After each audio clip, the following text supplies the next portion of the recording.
Économie encore, avec l'aventure de deux entrepreneurs lorrains qui viennent d'être accueillis au ministère de l'économie et des finances, reconnus par le réseau d'appui aux entreprises. L'un d'entre eux est avec nous, c'est Yacine Chouieb. Bonsoir. Bonsoir.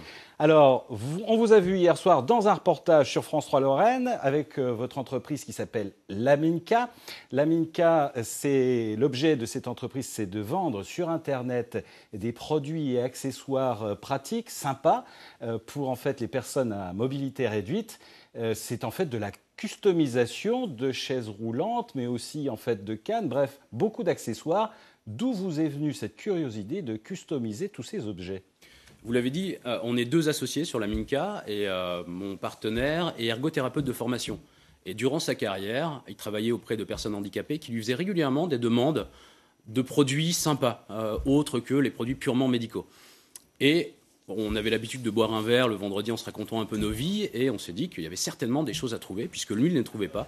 On est parti chercher aux quatre coins du monde ces produits et on a pu rassembler un catalogue de plus de 150 accessoires design, innovants et pratiques pour les personnes à mobilité réduite. Alors c'est cette initiative qui a été reconnue. Finalement, quand on parle personnes à mobilité réduite, on dit tout et on dit rien. Est-ce que ça peut concerner beaucoup de gens en France aujourd'hui ? Alors, il y a des études qui disent que ça concerne 5 à 7 millions de personnes. En réalité, on parle d'un handicap visible, mais le handicap concerne beaucoup plus de personnes. Et potentiellement, ça peut concerner tout le monde, parce qu'il suffit de faire une mauvaise chute, d'avoir un plâtre et de marcher avec des béquilles pour être une personne à mobilité réduite. Et on a des accessoires pour toutes les personnes à mobilité réduite, y compris une catégorie qui est inconnue, qui sont les femmes ou les jeunes parents avec une poussette. Dès lors qu'on a une poussette, on rentre dans cette catégorie.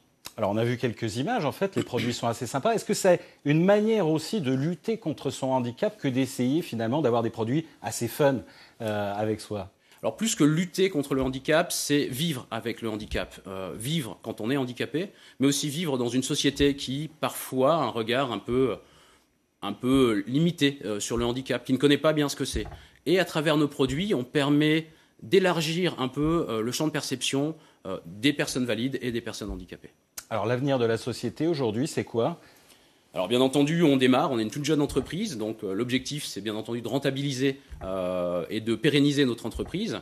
On a beaucoup de produits qu'on aimerait créer, on a une grosse partie de recherche et développement. On travaille par exemple avec des écoles d'ingénieurs à Nancy à la fabrication d'une poussette adaptée au fauteuil roulant, parce que c'est pas parce qu'on a un fauteuil roulant qu'on ne peut pas avoir d'enfants et envie de se promener au parc comme tout le monde le dimanche.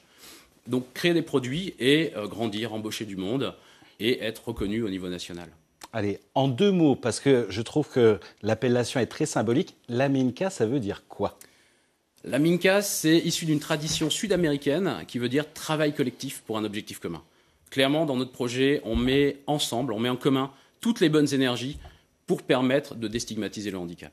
Et ben voilà, une belle philosophie. Merci d'avoir accepté notre invitation et puis bon courage à vous pour la suite de votre aventure. Donc. Merci.